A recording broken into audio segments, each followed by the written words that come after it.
Hello and welcome everyone to another engaging session of the Organic Majlis. I'm your host, Jenny Robin from Global Links Exhibition, organizers of the 23rd Middle East Organic and Natural Products Expo to take place from 17th to the 19th of November at the Dubai World Trade Center.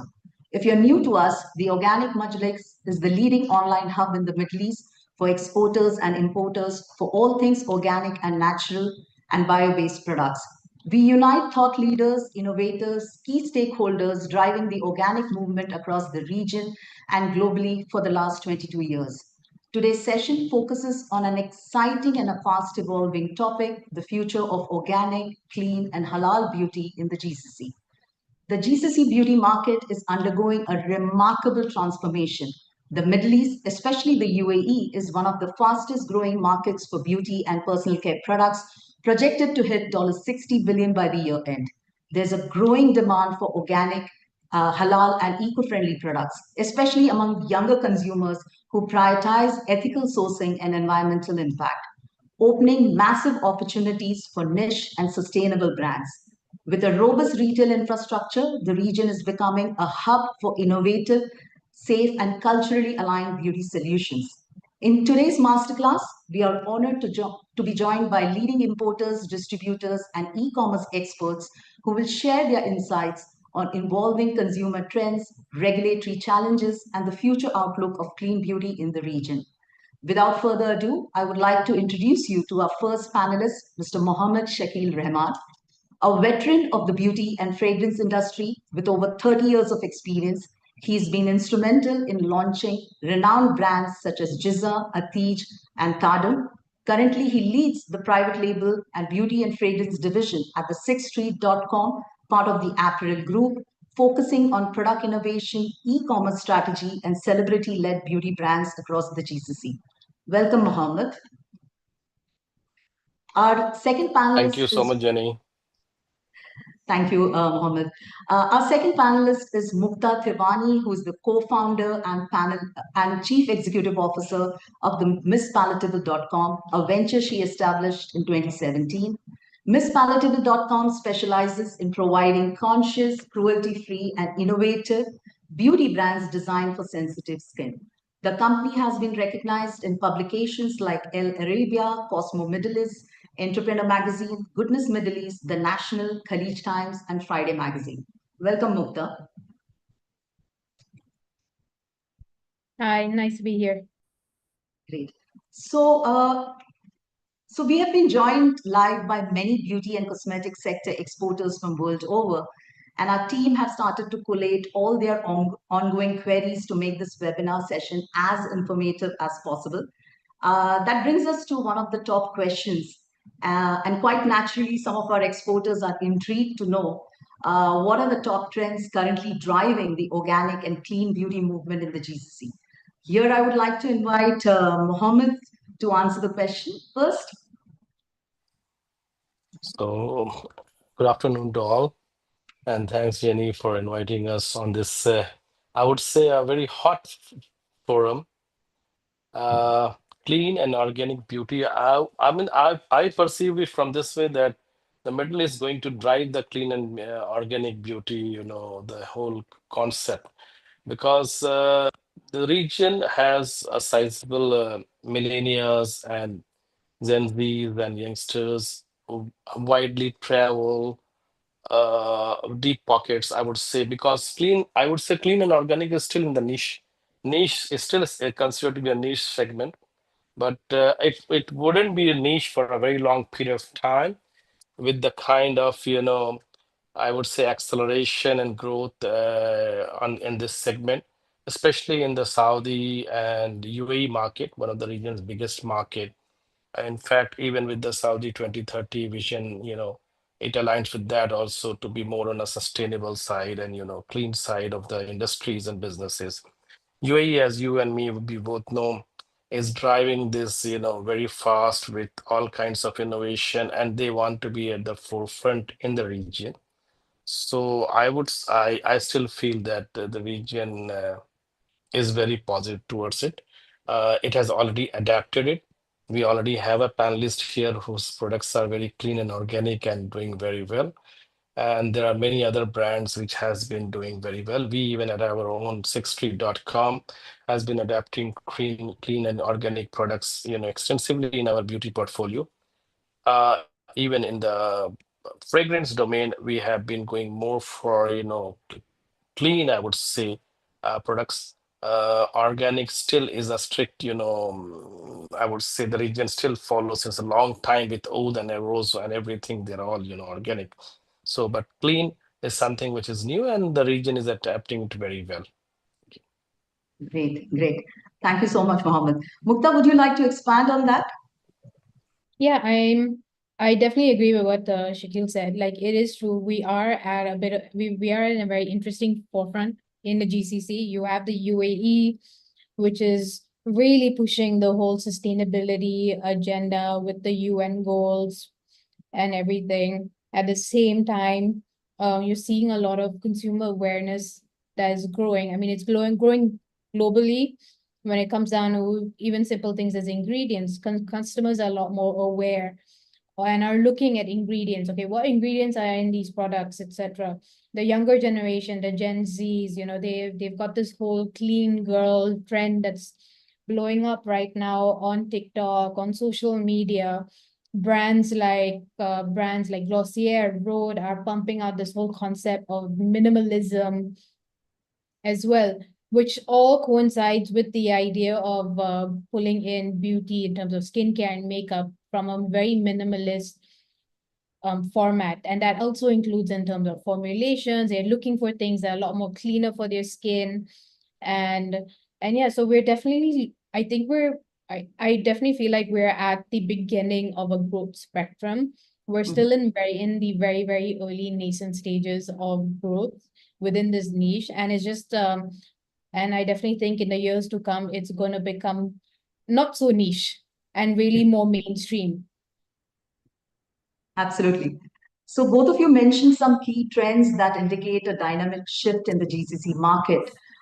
Here, I could say to the brands who are listening to us, if they are able to embrace these changes, I believe they will be able to well position themselves and thrive in the ever evolving GCC market. That brings to the next question. Mukta, you touched briefly on this in the last question. I'm coming to among skincare, hair care, cosmetics, or men's grooming products. Which segment or categories are seeing the fastest growth? So, Mukta, if you could take Yeah. that. So, I mean, skincare is still the biggest Of in course. all of these categories. Skincare is still at the top. It's still growing a lot. But what for me is becoming very, very interesting is the hair care is really, really picking up. People are now starting to look at the hair care.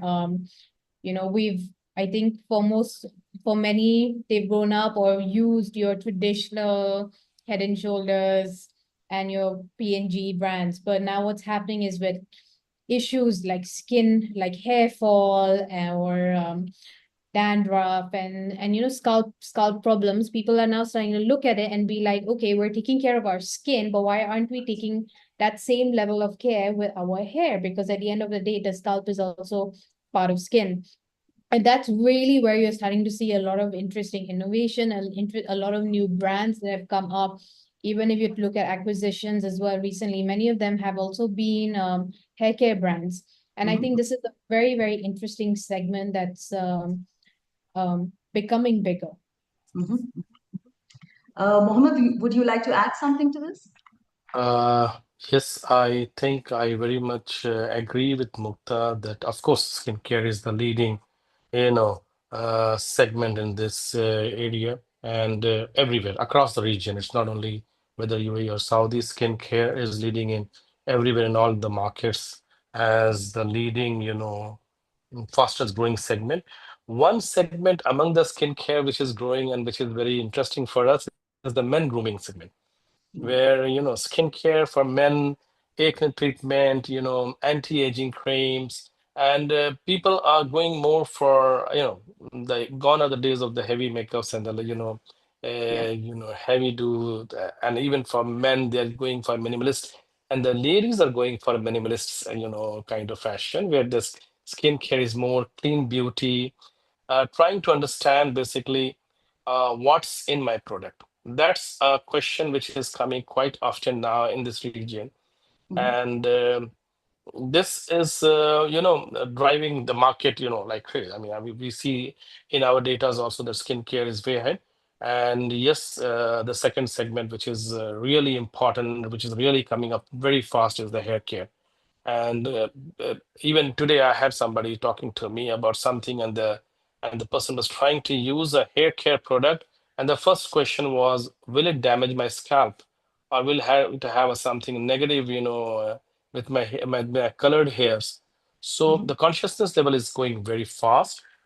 It's being concerns in the region because of the high heat, and the humidity is also one reason where skincare is a very important factor, because you and me and we all are exposed to this, we are in the summer, so we know, I mean, what kind of Absolutely. temperatures are there.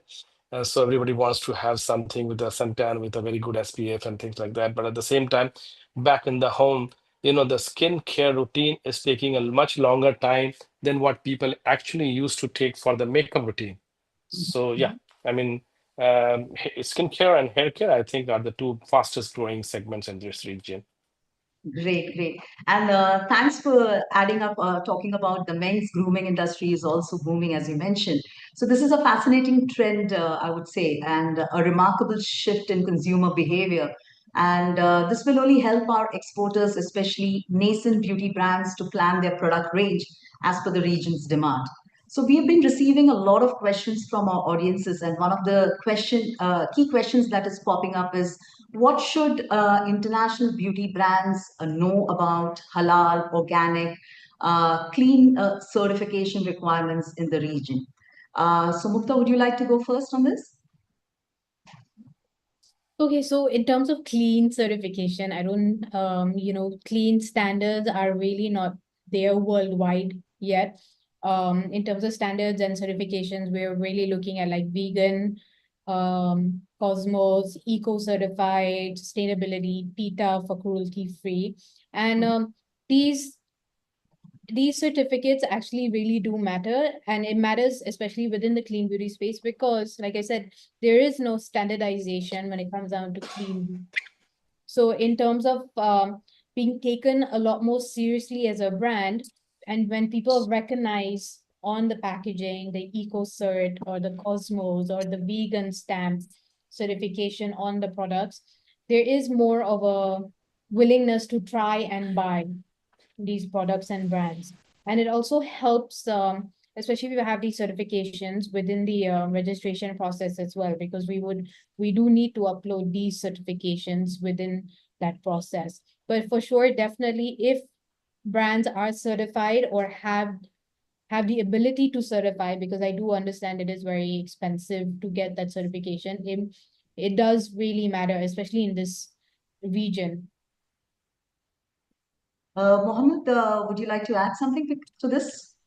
Yeah, see, one point which you touched upon, which is very important, because the region, as you know, is very uh, relatable with the religious aspect of the people also in the region. Yeah. So halal certification is coming with a very big thing, and halal, and I would say clean. There is a big crossover in that, where if you halal certified, it becomes clean also, because derivatives from pork or alcohol, if it's not there, it especially skincare, so people are very much more uh, inclined to go towards those products. And halal certification, I always tell the companies, if they have a halal certification, which is not a very tedious and long process, but at the same time it's a very important process for this region, and if it is halal certified, they get that extra, the extra advantage. One other thing is, there are a lot of products which is being developed, which are Vadu friendly, the ablution with people do before the prayers. So there are a lot Mhm, of mhm. nail polish, nail cares, and makeup which are coming with water permeable, where Yeah. the concept is that if the water goes inside the skin, it is certified as a Vadu friendly. And I had a discussion with a lot of ladies.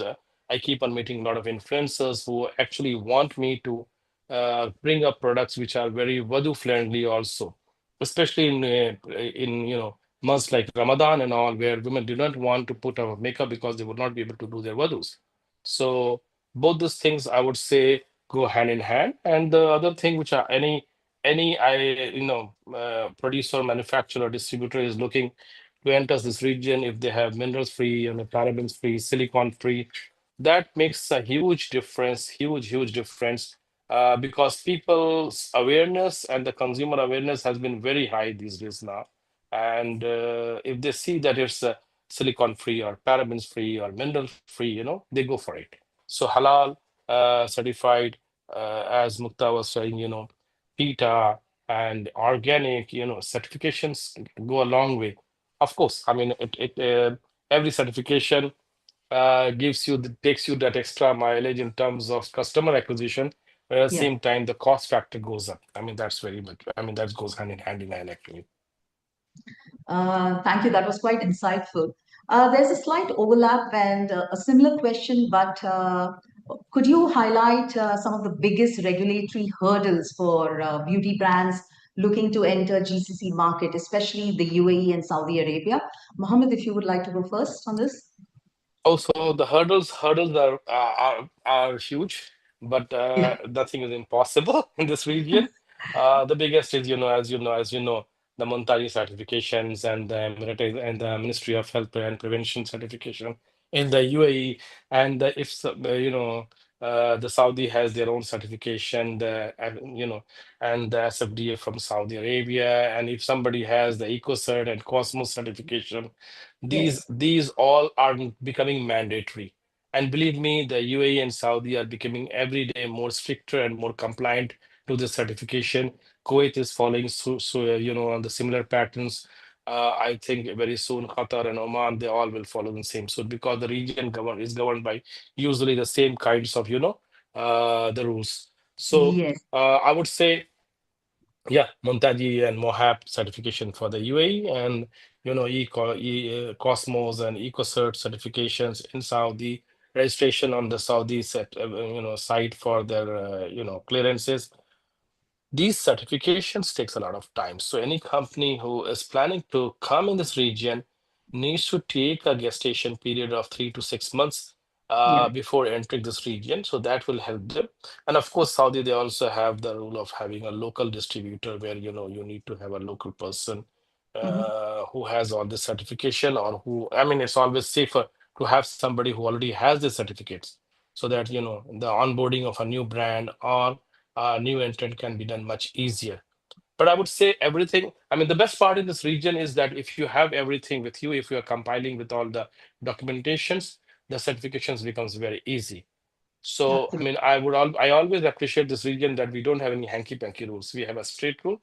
You follow the rule, you have the documentations, things gets done very easily. But Exactly. yeah, I would say every company. I mean, even if you are already present in this region, you need to get into the certification so that tomorrow the rules will become much tougher.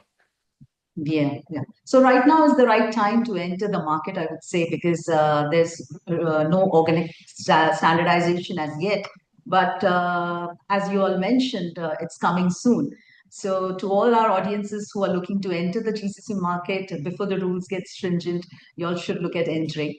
And here I would also like to mention that we have a trading division, GLA Trading, and we help all our exhibitors, exporters get their product registered as per UAE rules and regulations. This way, we help our exporters to be market ready when they are attending our show and during the 3 days of the exhibition to meet with the right distributors and partners and crack some deals. So, if you want to know more, you can write to us at info@organicandnatural.com. So that brings us basically from our conversations we have been having so far. One thing is clear that consumers are increasingly seeking products that are free from harmful chemicals, artificial fragrances, preservatives, which is leading to a shift towards eco friendly packaging and ethical sourcing. So that brings us to the next question. How important is sustainability in both packaging and product ingredients to today's GCC beauty consumers? Mukta, I would like you to take this question first. It's definitely a growing importance. I mean, like I mentioned earlier, the UAE as a country is pushing and promoting sustainability in all sides of their space. Like in every industry, their promotion of sustainability is very, very strong. And this is something that they're trying to implement in all parts of life. So that's that way. And at the same time, I find that, with customers, people living in the UAE are also living that new standard as well. So you are consciously seeing customers being a lot more conscious about their purchases. You are seeing recycling becoming important. So sustainability packaging is, so in that sense, sustainability packaging is of course important. Um, in terms of product ingredients as well, like I said, the certification start this is where certification starts mattering, because you can say that your ingredients are organic, your ingredients are vegan or whatever it is, but that proof that it actually is comes from the certification. So that trust value also becomes very important in that perspective. And even in terms of refills, for example, some of our brands now, we brought in refills as well. And we're starting to see that move as well. Even something simple as sun care, like sunscreen, one of the brands we stock, we are now selling their refills too. And instead of the actual bottles, people are now buying the refills. So it Mhm. is definitely becoming something that's very important in this region. So if brands are sustainable or looking at changing up their packaging or working on their packaging, definitely try and be as sustainable as possible. That's great. Mohammed, would you like to contribute to the same? I feel, yeah, I mean, clean and sustainable packaging actually goes hand in hand. Mhm. Refillable, biodegradable, minimalistic packagings, free from harmful ingredients on the packaging, because the customer itself is very aware now. And it's not only the government regulations and legalizations which is happening, it is more of a we as citizens and residents of this region. The conscious level is going very high in terms of the packaging also. So you can, I mean, it had there is there is a synergy between a clean product and a sustainable packaging. So that goes hand in hand. You cannot have a clean product and then you have a packaging which is, Yeah. not biodegradable or not glass or something which cannot be used again.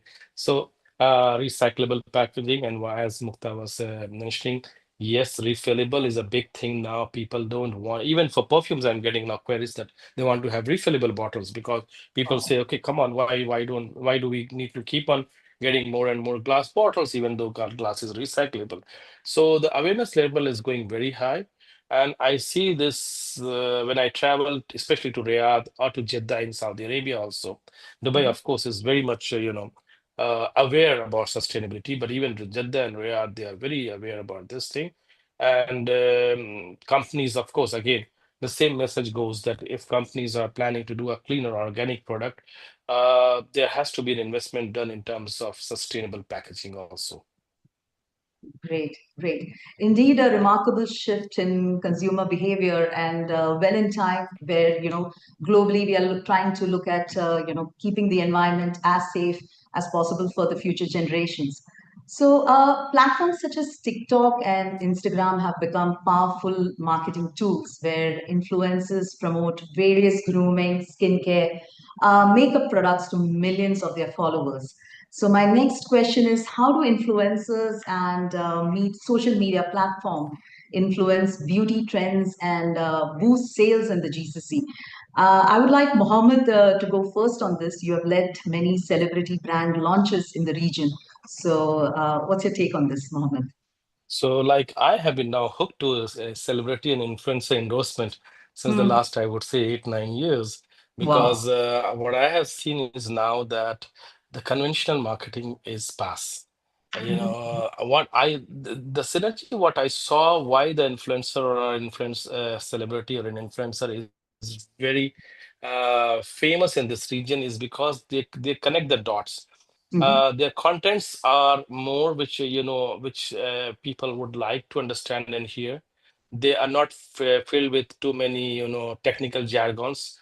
they reach to the customers. They add Arabic contents, especially in a country like Saudi Arabia and even in UAE or Kuwait. The content which is in Arabic, and when they have the makeup tutorials, and if they are doing a lot of influencers are using AR or AR also. So these are the biggest tools, I would say. And we have numbers where we see that when we do a marketing through a conventional mode, and when we do it through an influencer marketing or a celebrity endorsement, and that's why you see a lot of celebrity brands here. I wouldn't like to name brands in the forum, but there are some brands which are very big celebrity Yes. brands. And I would say the main reason is because it has been endorsed by somebody who is like a girl next door. Yeah. So Yes. the fans relate to them. I mean, even if you see a lot of international brands, when they try to launch a product, they always do a soft launch through these influencers and celebrities to gauge up the market.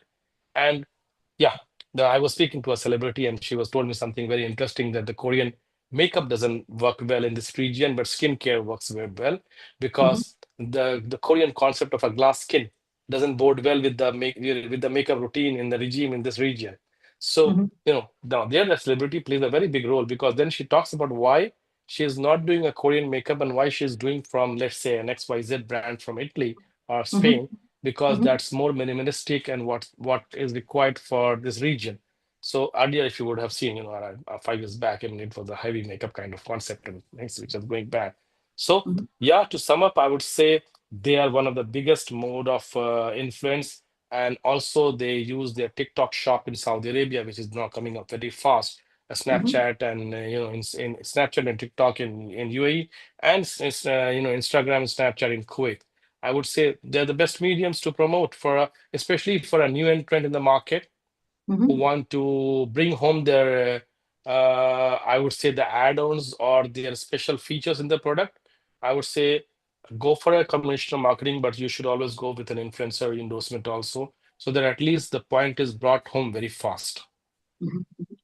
Great. Mukta, what are your thoughts on this? And do you use influencers to promote some of the brands that you represent? I mean, for us, yes, influencers are still our number one conversion driver. And Okay. I think a lot of brands can say that within this region. But I do feel that the game has changed a little bit as well. So for us, recently, we have definitely changed our strategy, and we are working more with micro influencers and Mm-hmm. wellness creators. And the reason why we've started working with them is that we find that they are a lot more authentic and a lot more relevant to the audience that we are catering to as well. So we find even something simple as we had one hair care brand, Mm-hmm. and we had launched it, and it wasn't really moving because people couldn't understand the brand or how to use the products. Mm-hmm. So we started a campaign, and we brought in a couple of micro influencers, and we sent them the products, and we told them, and we instructed them, okay, this is how you're supposed to use it. If you can do a before and after video, so where you use it, and then so it was a color toning product, a Okay. bit after, so you could actually visually see it. And so we gave that to a few micro influencers. They put up reels on it and obviously tagged us. Within a day or two, we started getting orders in for this product. So that's how strong the influencer reach is in terms of conversion over here, especially when there are brands and products that you may not understand if you're looking at it visually on the website, but once you go onto Instagram and you see how the product's actually used and Mm-hmm. the before and after effects of it, that's when it's like, oh, okay, I need to try this now. So that feeling comes up. And we see this being very, very effective in terms of marketing for us.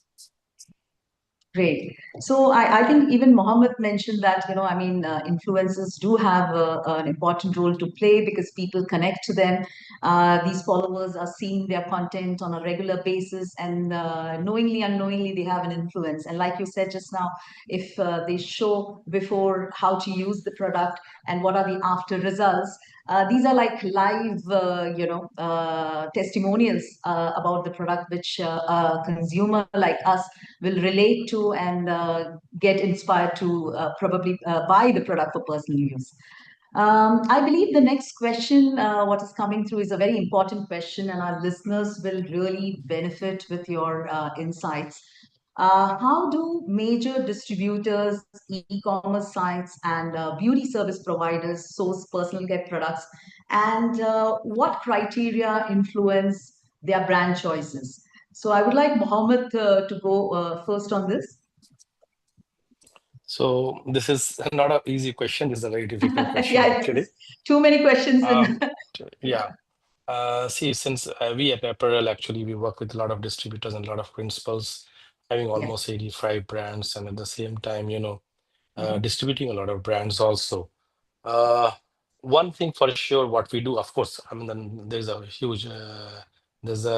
hell lot of professional people who are working behind the scene. But one thing is for sure is that our people go to a lot of beauty exhibitions and buying sessions all across the world, Mhm. and we try to bring in something which has the newness, which has a USP, which is something new in the region, and at the same time which relate with the region. So these are for us. These are very important criteria. Like Apparel has been into mostly into upper to middle, and high kind of products where we don't want to bring a skincare which is a mask skincare. I mean that's not our segment.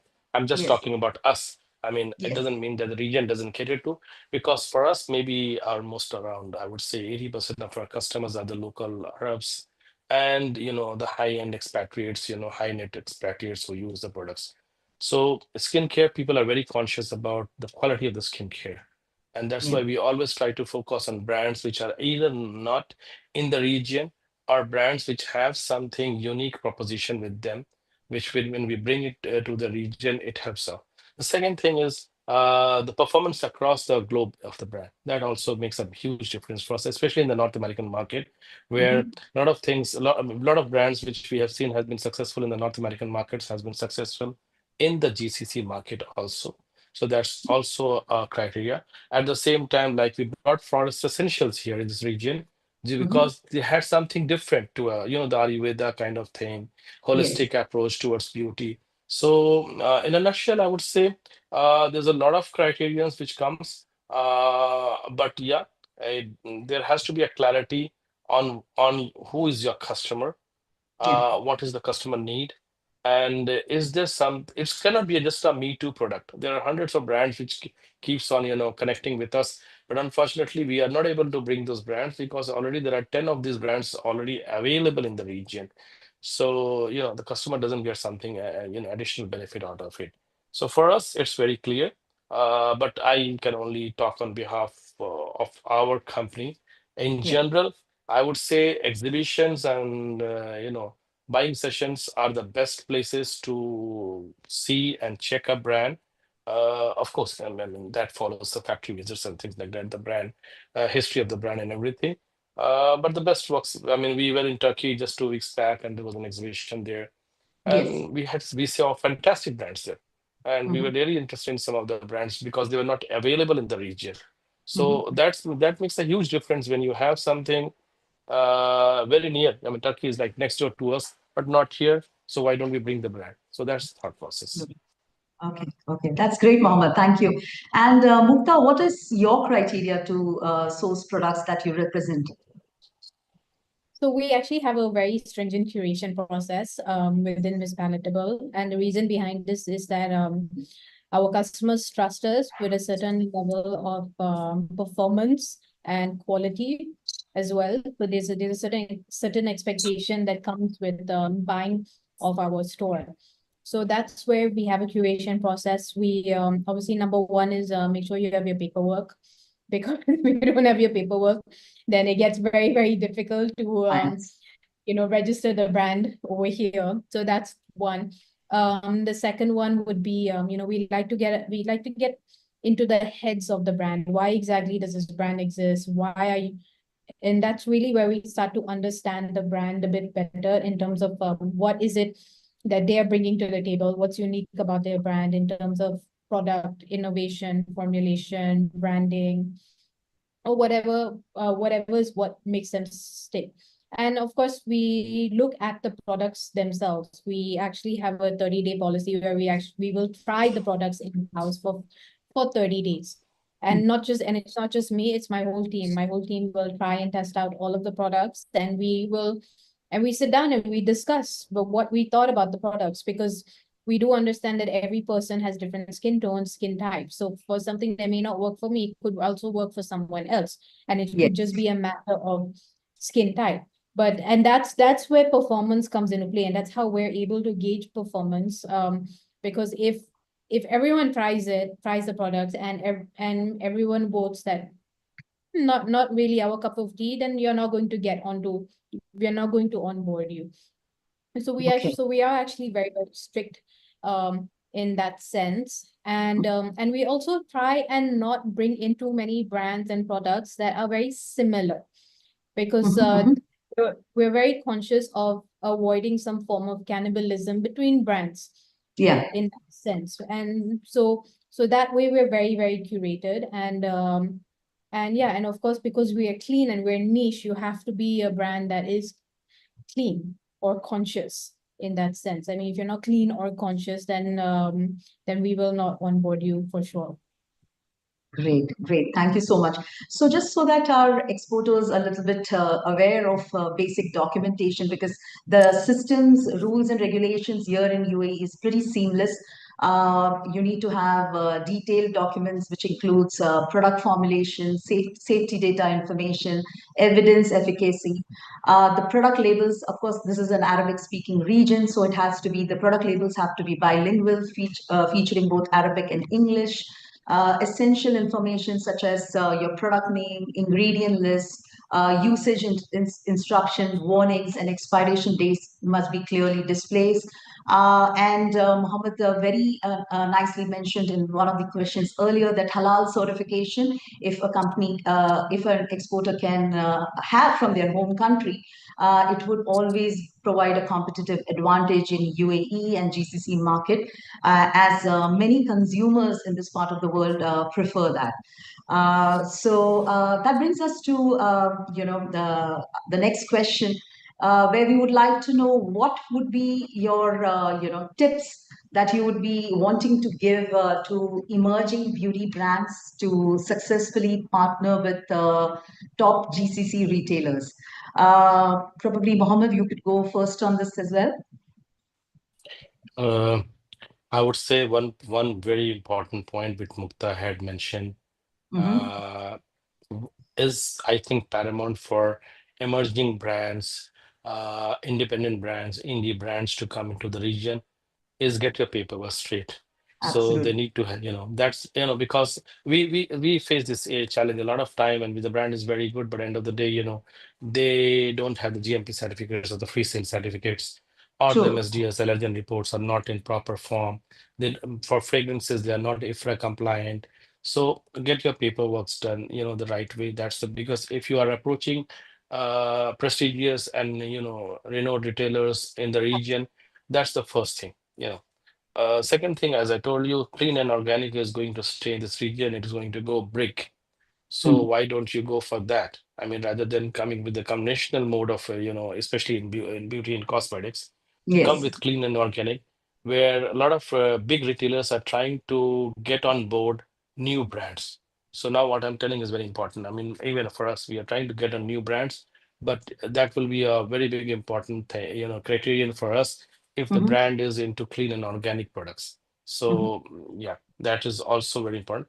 Third, you had mentioned packaging. Yeah, this region requires the packaging to be multilingual. It has to be in English and Arabic. I have Yes. sometimes seen very hilarious translation in Arabic, which Mm. doesn't actually relate anything to what is written in English. So that doesn't Absolutely. shouldn't be done through Google. It has to be done through a proper, copywriter and a content writer who can True. True. properly do that. Because then it gets, stuck at the registration process, Yeah. because when the gentleman will see that and it's written something totally different, so I mean, it's just not to bypass. That's an important criterion for registration. So Mm. that should be there. And I always advocate it has to be niche and it has to be premium. When you're trying to make money better on the premium and the niche segment, where there's Yes. still a lot less cluttering than on the mass. So bring good products, use good, ingredients. Try to use local products. There's a lot of things now made in UAE, made in KSA, camel Yes. milk, big thing now. Dates. I don't know, date, sidra honey. A lot of things are coming from the region. Argan is a big thing. It was a big thing since the last 5 years now. Before, I Yes. mean, Argan was only the technical people used to know. So if you have something like that in the product, makes a big difference. And the Absolutely. retailers, I think retailers would like to have those kinds of brands. That's pure wisdom and experience speaking. Thank you for sharing these tips. That brings us to the to our $1 million question. I would like to ask your final thoughts for brands looking to succeed in this in GCC market. Mukta, would you like to go first on this? Yeah, um I think we've pretty much said a lot of it. One thing I will definitely say, especially if you're a new and emerging brand, I have seen some really ridiculous branding that has gone on. This region is a very visual region.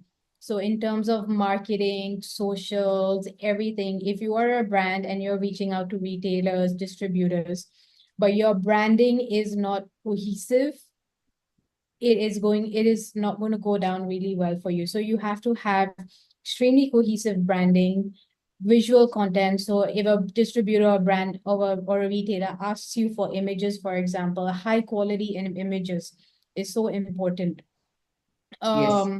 Social media, how strong is your social media as a brand as well is very important as well. Packaging, even in terms of like the tubes and the product packaging, is it coherent and cohesive in terms of a branding, or is it just wishy-washy, especially within the niche space, like I do understand it is a lot more expensive, and a lot of new upcoming brands will try and cut down costs on that side. But it does show, as from a retail perspective, as a retailer, we do see these things, because at the end of the day, it is a very visual industry too, especially within this region. People do buy with their eyes. So Yes. I would definitely look at making sure that your branding is extremely cohesive from every point that you're in. That's really insightful, Mukta. Mohammed, would you like to give your final thoughts for brands looking to I think succeed? Mukta has highlighted all the important, criterion. Yeah, Yes. I would think, a couple of things. Keep it simple. Sometimes people make it too cluttered. The Yeah. ingredient list, keep it simple. Highlight your certifications, because when the customers, I see everybody in the shops now, reading at the back of the packaging. So if you have good certifications, highlight that. Yes, Yes. your visuals and images should be fantastic, especially if you want to onboard on an e-commerce brand like Sixth Street or Namshi. The cataloging will not happen if you don't have nice visuals. And then there has to be a scientific story back. If you are bringing a clean and organic product, let's have a content, a story. People are very conscious. I reiterate this, which I told in my opening statement. This region is a well-traveled, well-educated region. You see in the best of boutiques in London, Paris, and everywhere, people from the GCC, browsing through the stores. So they know what's the international fashion. They know what's the trend. So if you are bringing something, bring it with a story. Bring it as the scientific story. If your product is a clean, we are talking in this forum for a clean and organic product. So if you are bringing a clean and organic product, let's have a scientific story behind it, what you are doing and what's your contribution to the environment, how your factory is making the lesser carbon footprint.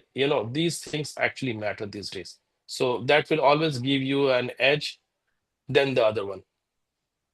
Absolutely. Absolutely. Thank you so much. That brings us to the very end of our beauty sector masterclass. Here, I would like to thank our expert panelists for sharing their valuable insights to our engaged audience, for being a part of this important dialogue. Today's discussion reinforced how GCC beauty market is evolving, with consumers increasingly prioritizing transparency, safety, and value-driven choices. As demand for organic, clean, and halal products continue to rise, the region presents meaningful opportunities for brands ready to innovate and adapt. We encourage you to keep the conversation going and join us in person at the 23rd Middle East Organic and Natural Products Expo in Dubai, taking place from 17th to the 19th November at the Dubai World Trade Center. To know more about the event, or if you have any queries pertaining to today's masterclass, write to us at info@organicandnatural.com. We, the organizers, will be happy to assist you. Thank you all and have a lovely day ahead. Thank you.